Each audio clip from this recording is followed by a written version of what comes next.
To God be the glory. The most significant question facing all of mankind is that of the existence of God. We welcome you now to the Warren-Flew debate. Does God exist? Dr. Warren affirms, I know that God does exist. Dr. Flew, gentlemen moderators, ladies and gentlemen, I confess to you that I weary of hoping to get Dr. Flew to pay attention to the arguments which I present. I present it in as precise, logical form as could be presented, an argument which shows that by his admissions, every premise involved in the argument concerning creation or evolution, that every premise is true and the argument is valid. Therefore, the argument demands that the conclusion be true.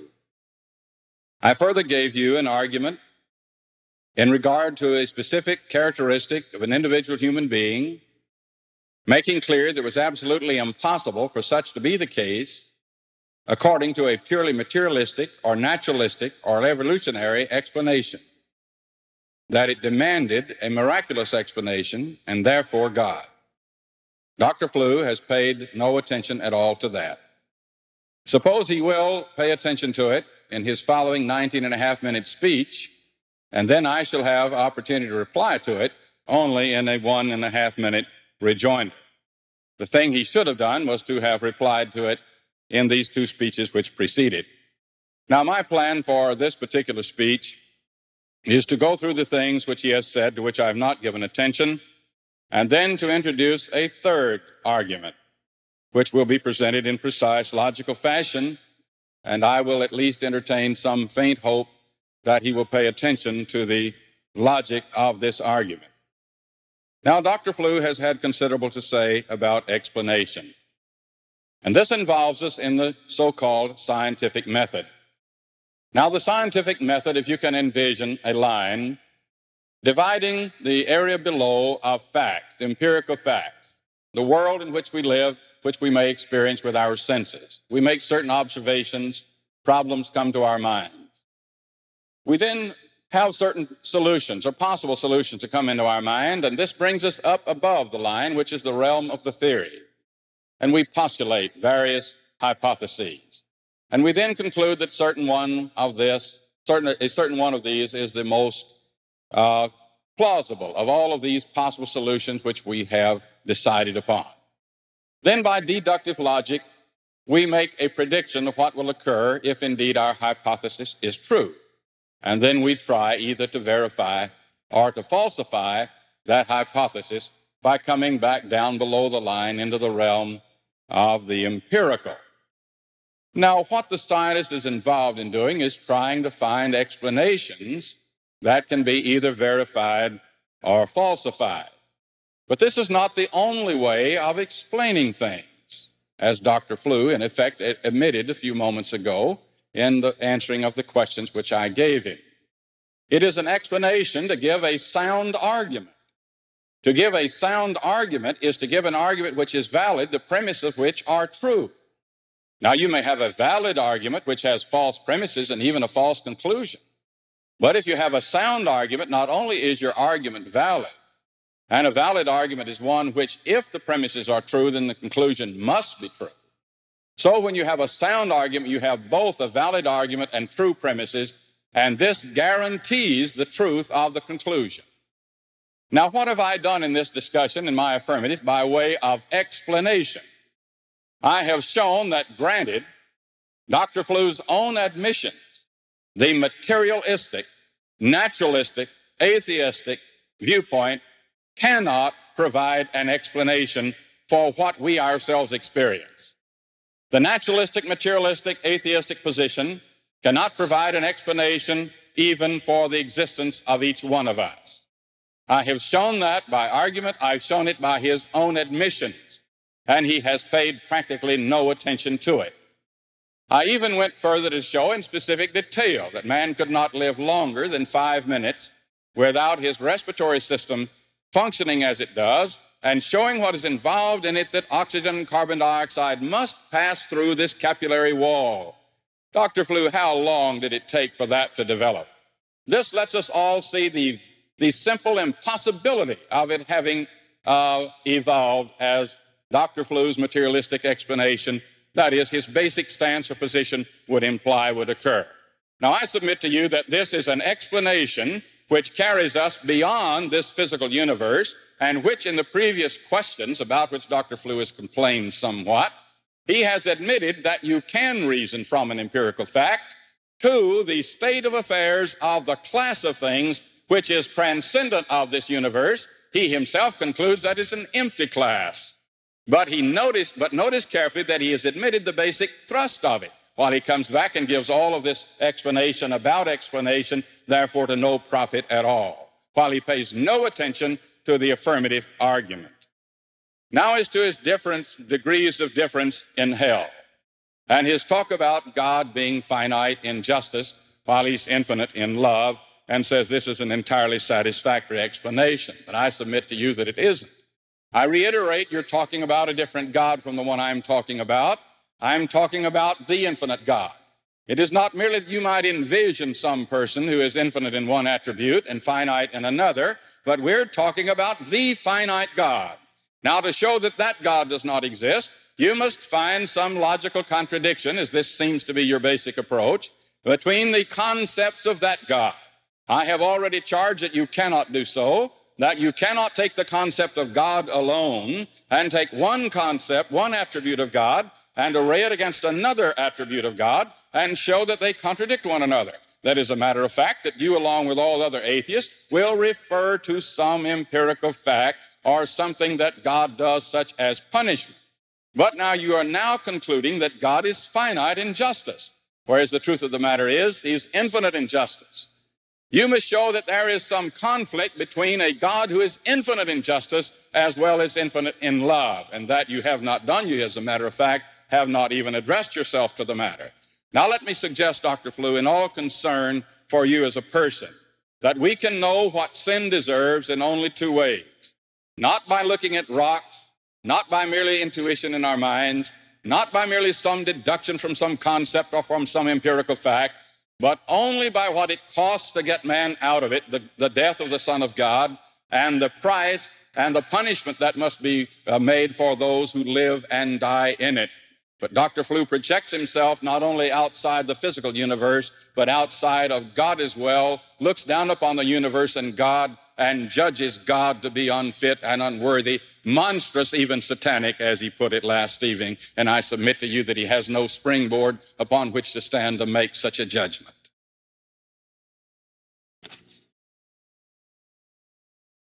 Now he admits that philosophy doesn't have anything to offer about guilt, so there's nothing more I need to say there. That's simply an admission of fact. And you have admitted, Dr. Flu, real guilt, not merely a feeling of guilt. You have admitted that all men know that they have done what they know they ought to do. Now you said you had difficulty deciding whether you should be an atheist or an agnostic. But Dr. Flu, what we're interested in is not merely the fact that you've had difficulty, but whether or not you've decided which one you're going to be. You signed the proposition in this debate that you were going to be an atheist. Now, I suggest that at least until you come straight out and say, I have now decided that I will reject my position of atheism and will become an agnostic, that you try to stay with that. Now he again brings up the car has a maker, while the eye and the ear and the respiratory system merely grows. My friends, I've shown by a clear, precise, logical argument that the respiratory system had to be made by the eternal creator of the world. I have further shown that even in the case of the car, while the car has a maker, given his theory, the maker of the car has no maker. You see, you might just as well have figured that a whirlwind blew through a junkyard and blew him together, absolutely by sheer chance. Dr. Flu gives some attention to the maker of the car. We grant the car was made, but who made the maker of the car? That's the problem to which you have not addressed yourself at all in this discussion. Now, again, he comes to explanation why. We both get back to a place, he says, where we can't explain. Not so, Dr. Flu. What Dr. Flu does is start off with an assumption, which he got from Strato of Greece, and he calls the Stratonician presumption, which he quotes by way of saying that notice this carefully, I want you to get it, everything there is a product of nature. Now notice that nature is. Now if everything there is a product of nature, and nature is, then nature's a product of itself. Now if nature's a product of itself, then one time nature did not exist. So one time there was nothing existing. But lo and behold, nature comes along and creates itself when there is nothing there to create it. Talk about incoherent concepts. Talk about lack of explanation. This is not an explanation, it is a mere assumption. He assumes his case that matter is all that exists, and he does not give an explanation. We as theists do not face that kind of problem. I have reasoned from empirical fact in this world. What have I done? I've said, here I am, an empirical fact. You are an empirical fact. I have given you precise logical arguments showing that from individual human beings, you must reason, if you reason correctly, validly, logically, soundly, to the ultimate creator of every human being. Now that takes care of all he had to say on explanation. Science cannot give the ultimate answer, and the Stratonian presumption cannot do so. It assumes the case, and it is self-contradictory. Now I want to give another argument in the remaining time that I have. Again, I want you to note, and this is certainly not done in any sense of braggadocio, it's simply doing what every affirmative speaker ought to do, and every negative speaker ought to follow an affirmative speaker when he does this. But we've had a complete failure upon Dr. Flew's part, and I appreciate the very humorous confession that he made along that line a few moments ago. Certainly you can't help but like him a great deal the way he makes these things, but nevertheless that doesn't help his case one bit. Now, before there can be, notice the admission that he has made regarding the moral argument. He has indicated that before there can be real objective moral law wrong, some law must be violated. Now Dr. Flew says the reason why he hasn't presented any questions is because they simply don't get us very far along. Dr. Flew, I think we've just taken big jumps along by the answers that you've given to these questions. At question number 3 the first night, you said there can be no wrong unless some law has been violated. The Nazis were wrong. They were guilty of real, moral, objective wrong in torturing and murdering those Jews, but it wasn't because they violated the law of Germany, you said, not because they violated the law of England, not because they violated American law, and ultimately we got him to admit that it wasn't even just international law, but as Robert Jackson said, some higher law that transcends the provincial and the transient, which means it transcends mere human law. Now, friends, the only way you can really show an explanation as to the justification of the conviction, punishment, and execution of those Nazis for their murder of those children is the fact that they violated the law of God. And Dr. Flew has, in effect, admitted it. That's one thing. That's why we ask these questions, Dr. Flew. And that's why it's so obvious to anyone who's followed this argument that you have completely admitted defeat in this discussion. Secondly, he admits an actual case of real objective moral wrong when he admitted the Nazis were guilty of real moral wrong in torturing and murdering these children, and admits a higher law above the provincial and the transient. But he violates the above when he holds that value did not exist before the first human being. Now, Dr. Flew says that when a man holds a position that violates major undisputed facts, then he knows he's got a false position. Well, here we have a man who's violating major undisputed facts because he's got himself in serious self-contradiction. If matter did not exist before human beings exist, then matter is nothing but. I don't care how much he doesn't like the word merely or nothing but in connection with subjectivity. That's what he's got to face. That's what he's got to accept when he says that value did not exist before the first human being was here. It's nothing then, according to that answer, but a function of the human mind. And yet the conscience within him will not allow him to say that when the Nazis said we were right in doing it and the British said you were wrong in doing it, that both of them were right at one and the same time. He knows the British were right in saying the Germans were wrong, and when he says the British were right in saying the Germans were wrong, and he knows the Germans were wrong when he said they were right, but the only way he can consistently say so is to recognize the law of Almighty God. Now I want to give this precise statement of the moral argument.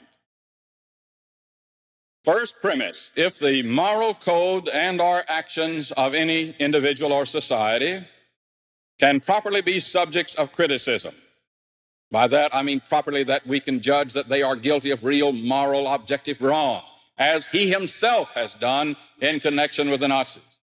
As to real moral wrong, then there must be some objective standard. That is, some higher law which transcends the provincial and the transient, which is other than the particular moral code and which has an obligatory character which can be recognized. Now, all of us could do that. Even my learned colleague could do it in the case of the Nazi Germans. Now, you may say, oh, I'm tired of hearing about the Nazis. The Germans must have really won in this debate. But my friends, it's simply a fact on this earth that no materialistic, no atheistic system can deal with unless they're willing to say that the Nazis were simply doing what they thought was right, and therefore they're just as right as we were. But Dr. Flu's conscience won't let him say that.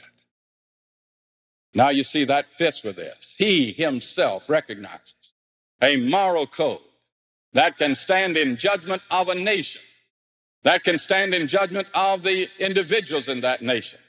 Therefore, there is a higher law which is greater than the law of that individual or the law of combinations of nations. Now the second premise in this argument.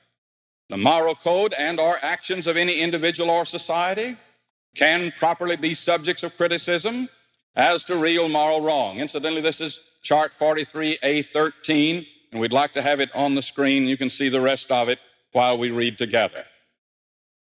Now the conclusion. Therefore, there must be some objective standard, that is, some higher law which transcends the provincial and transient, which is other than the particular moral code, that is, of a particular nation, such as the Nazis under Hitler. It has to be other than that. And it must have an obligatory character which can be recognized. Now let's look at chart 43A10. How much time do I have?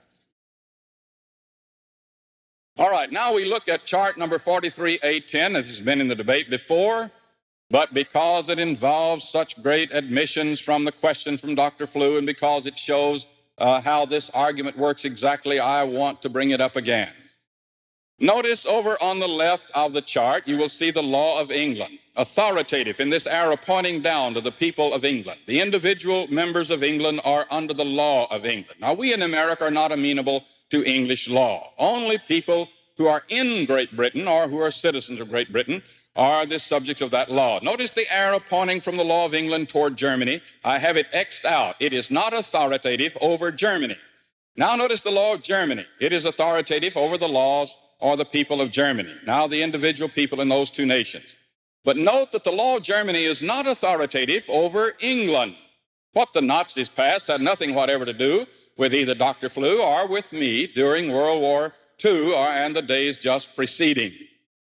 But nevertheless, the British as well as we charged the Nazis with crimes, not merely of violating the German law, which their very defense was that they had not done so, that they were obeying, that it was their moral duty and obligation to obey the law of their own land. They were only doing what their superiors had said.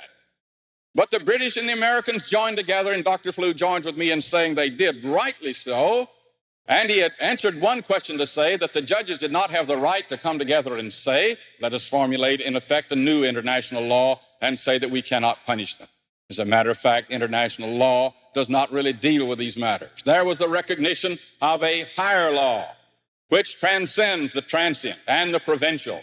It transcends the area of Germany. You people cannot justify yourself for having slaughtered, murdered these Jewish men, women, and children, 6 million of them in the most agonizing and horrible ways by saying that you obeyed the law of Germany.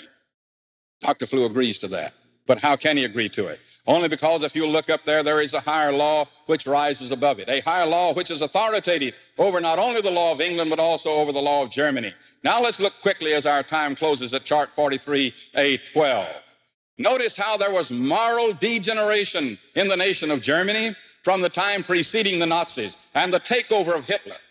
And during the time of Germany of 1933 to 45, the people of Germany were under Nazi powers. They changed the laws according to Hitler's whims and fancies. It became the law of the land to really intend to exterminate the Jews. But notice there is a higher law that goes above both the law of England and the law of Germany.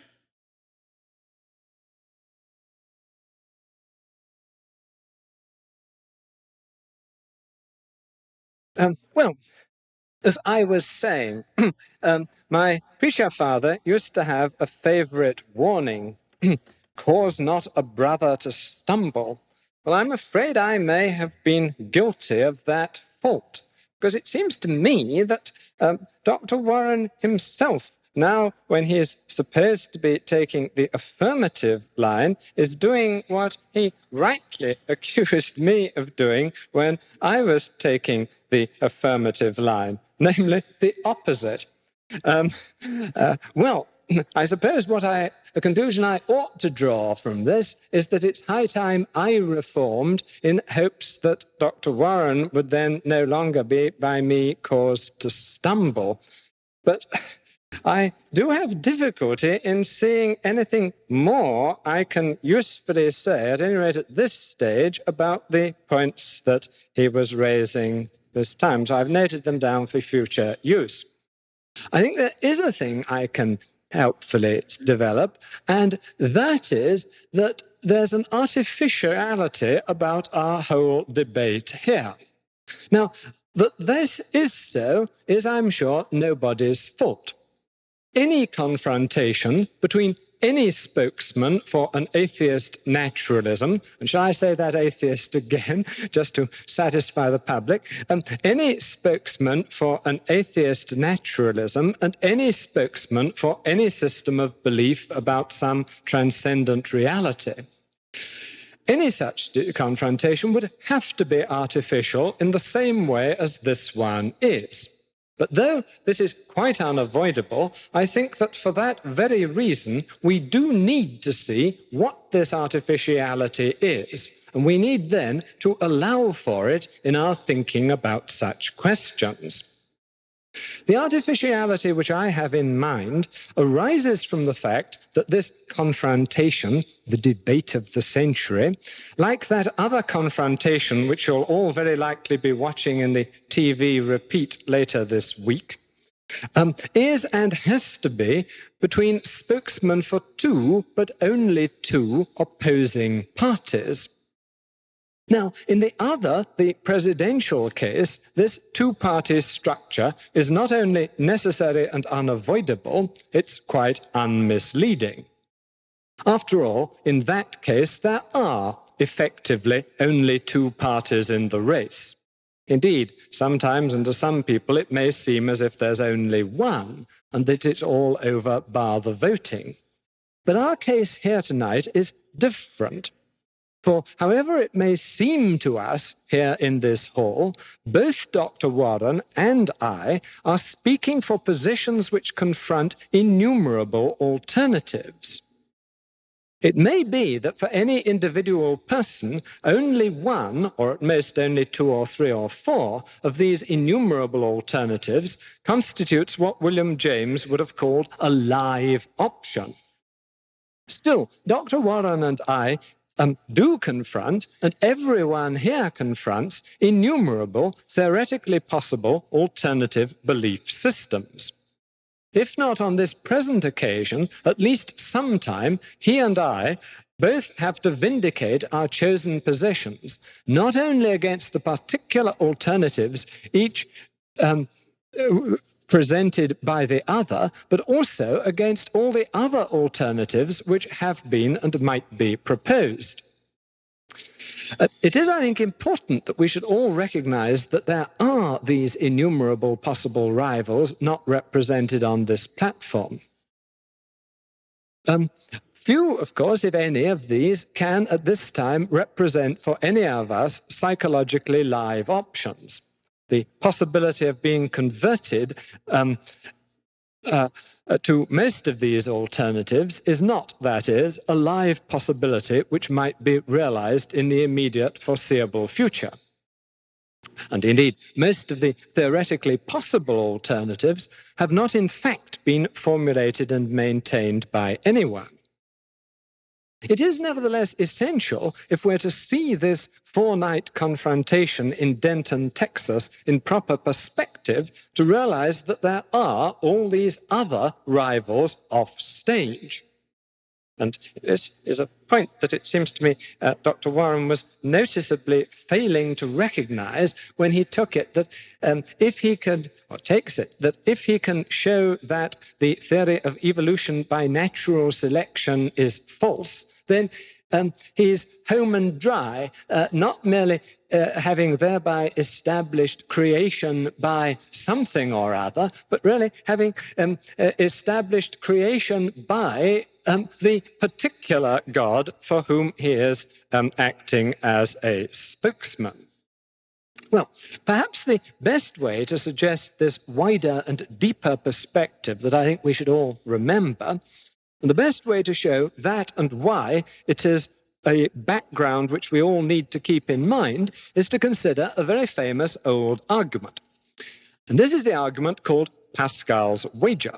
It certainly wasn't invented by Pascal, who was a French Jansenist Roman Catholic mathematician living in the 1600s. It was certainly imported into France from Spain, where it had earlier been employed by Muslims, a point which, as we shall see, Pascal ought to have remembered. And the existence of these other alternatives is the thing I want to press now. Still, everyone calls this argument Pascal's wager, and I'm going to consider it in his version. Pascal began by presenting the human predicament as a gambling situation. There are, as he truly observed, many rival lifestyles, many world outlooks, all soliciting our personal commitments. But, he went on, and this of course is much more disputatious, reason can decide nothing here. I don't think it's by any means certain that he was saying this second thing in his own person. Maybe he was only allowing it to an opponent, as they say, for the sake of the argument.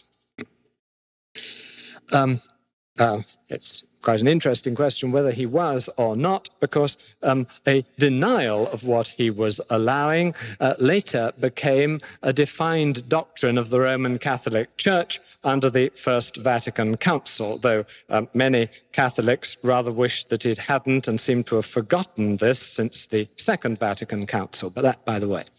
So, where are we? Pascal starts by observing that there are many different lifestyles supported by many systems of belief about the transcendent, and all these are soliciting our personal commitment. And stage two is to insist, if only for the sake of the argument, that reason can decide nothing here. No evidence can make any of these alternatives even more probable than any of the others. So, Pascal concludes, we have a betting situation. Now, what are the stakes? He now, giving no reasons to warrant this limitation, proceeds as if there were only two betting options in this gambling situation. Option A is Roman Catholicism. Bet on this, and if you turn out to have been right, you'll enjoy an eternity of bliss.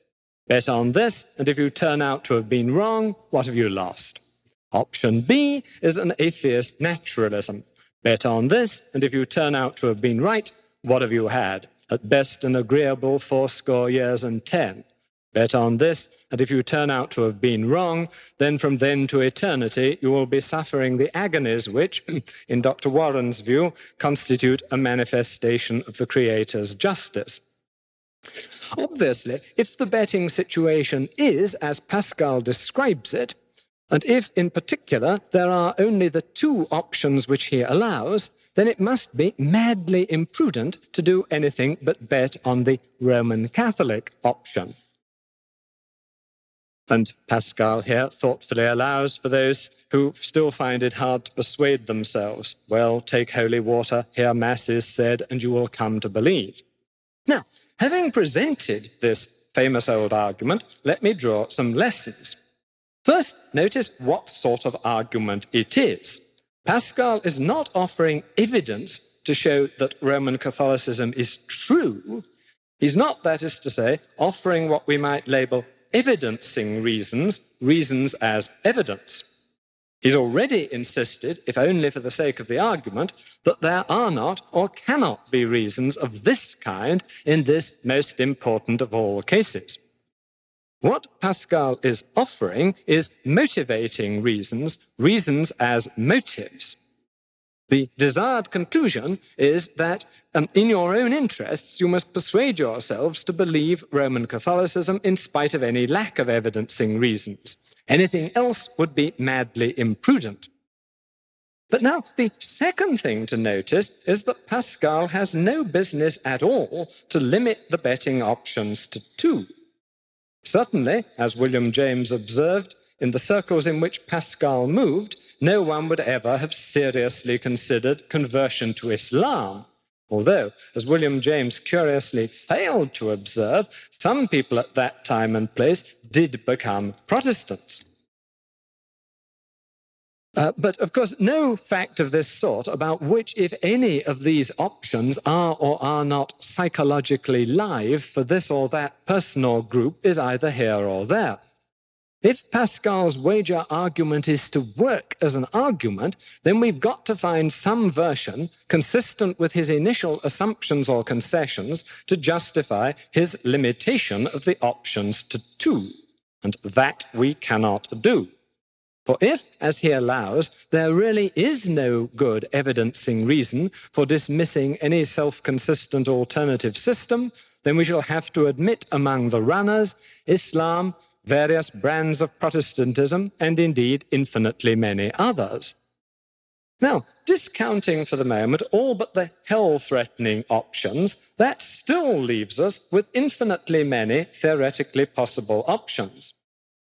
For every way of life you can think of, you can construct a system which promises heaven for all and only those who pursue that lifestyle, and for all the rest, what the winners will no doubt see as the just punishment of eternal torment. But now, notice that on Pascal's own allowed assumption that there can be no adequate evidencing reason for against any self-consistent system, for each such system, you can also construct another in which all and only those who would, under the first system, be rewarded by the joys of heaven, suffer the torments of hell, while those who would in that first system suffer the torments of hell enjoy eternal bliss. A bliss of which perhaps one element would be the contemplation of the justice of the punishments of those who are on this second system, the losers. Well now, where has all this got us? Well, first we've got a fundamental distinction between 2 sorts of reasons, and in particular, sorts of reasons for believing. One sort, the only proper sort in my view in this context, is evidencing reasons, reasons for holding a belief to be true. The other sort is motivating reasons, reasons for trying to persuade ourselves that some belief is true, whether or not it is. Second, we now know, if we did not know before, both what Pascal's wager argument was and why it is not, even on his own assumptions, a good argument. Third, and this is by far the most important, this is what I'm really after, we've begun, I hope, to see why anyone who takes any position about some possible transcendent reality behind and above the everyday world of common sense and behind and above the hidden structures revealed by science, anyone who does this must be seen as confronting innumerable self-consistent alternative theoretical possibilities. Here in this hall tonight, you see a spokesman for an atheist, repeat, atheist naturalism, confronting a spokesman for the Church of Christ. But neither of us and none of you must forget that all these other theoretically possible alternatives are in the running. Some of them have had millions of adherents, and others have never even been thought of and have never won any adherents. Now, in practice, we all reject all but one of these systems. We're all atheists in terms of almost all understandings of the word God. But one of these systems is, for better or for worse, in a special position in relation to all the others. And that special one is the one for which I stand. I am, of course, in being confronted by innumerable alternatives in exactly the same boat with Dr. Warren and with everybody else. Where I and my lot do differ from all the others is that we reject the whole idea of any transcendent reality behind or above the universe. We start and stop with what is common to all men of all religions and none. That is to say, we start and stop with the universe itself, with the everyday world of common sense and common experience, and with those hidden mechanisms of that world which are progressively revealed by the advance of science. And we reject all transcendent supernatural systems, not because we've examined or could have examined each in turn, but because it does not seem to us that there is any good evidencing reason to postulate anything behind or beyond this natural universe. And for the reasons I gave earlier on, this is a perfectly possible position, because though it does, of course, leave the existence of the universe and the fundamental principles of the universe unexplained,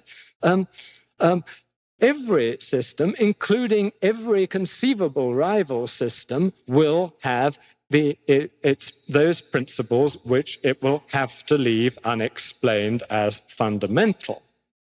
Well, having got a little time left over after having not been doing the negative, I can run through some of the things I noted down about Dr. Warren's last, not, I think, frightfully positive affirmation. About the law, positive and moral, one of the fundamental things one needs to distinguish here is between systems of positive law, with human authorities prescribing punishments, penalties, and so on, prescribing things to do, and the notion of a moral law, which can be distinguished in many ways, but the most obvious thing about a moral law is that the moral law can legitimately be appealed to criticize the content of any system of positive law, and it doesn't have a structure of enforcement by rewards and punishments. And hence, it's perfectly possible and can be perfectly consistent to say that those people arraigned by the court at Nuremberg were indeed guilty of offenses under the moral law, but perhaps there was not any system of positive law, including the alleged system under which they were in fact condemned and punished, which did make what they did illegal before they did it. Second one, we go on about how if you don't believe that values were laid down in some way or are endorsed by God, you've got to say that they are merely the desires of individuals or groups. May I perhaps remind people again of the account I gave of one particular sort of value, namely going market price. Now, that clearly isn't something that is determined at the whim of any individual or group. And yet, equally clearly, the going market price of a Volkswagen would be a senseless notion, even if there were any Volkswagens around, if there weren't any consumers and sellers of Volkswagens. So you can't just assume that because something is in some way a function of human desires, therefore it's just a matter of people's whims and so on, and can be arbitrarily determined by any individual or group. Well, I've got some more for tomorrow.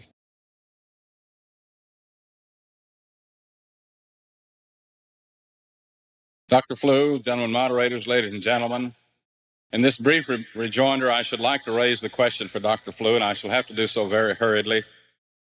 On one occasion, he admits there is real moral objective wrong, and I've asked him again and again which law is violated He's admitted that some law must be violated, but for there to be real objective moral wrong, as distinguished from mere subjective wrong.